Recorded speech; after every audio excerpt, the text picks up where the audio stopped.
Need to make a bunny suit? I gotcha. Hi everyone, it's me Kelani, and today I'm going to show you part 2 of my Miruko cosplay. Today I'm going to show you how to make the fur color as well as the rest of the details, so stay tuned. Alright, let's start with the moon. Miruko is a pro hero from My Hero Academia. As she is a professional, I wanted to go with the golden vinyl. I used my figurine for reference, but you can use pictures on Google. What we want to do is put on our suit and get some painter's tape. I covered the wanted area with some stripes. Once that was done, I took a pen and drew on roughly the shape of the moon. I forgot to film that part, but once I was happy with the design, I cut it out. As mentioned before, I wanted to go for the golden vinyl instead of yellow fabric. You can choose whatever you prefer, however, make sure it has some stretch.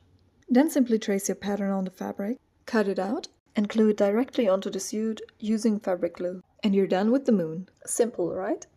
Next I'm going to show you how to make the fur color. For that I simply rolled up some fiber fill. We're going to form a ring out of this, so make sure it's long enough that you can put it over your head. There isn't really a set amount of how many times you have to roll it. Basically we just want to give it some thickness, so go with whatever feels right. Next we're going to bring this to our fake fur. Leave enough sewing allowance on both sides and carefully cut it out with a crafting knife. Sadly, I lost the footage of this part, but what I did is basically just cut out 2 long stripes of the fake fur and sew them together, leaving the short ends open. This leaves us with a long tube of fake fur that we're going to flip inside out and pull it over our fiber fill roll. Now we have a fuzzy sausage, but it needs cleaning up. For that I'm going to use a modeling tool, but you can use a toothpick. Carefully pluck out the fur from the seam, sew together the ends, and you're done with the neck collar. Miruko has crazy abs, but I'm not quite there yet, so we're gonna fake it with eyeshadows. Lightly dab the makeup brush onto the light gray eyeshadow and start adding some depth around the abs. Try doing this in different light scenarios so you get the best outcome. And last but not least, the blue details.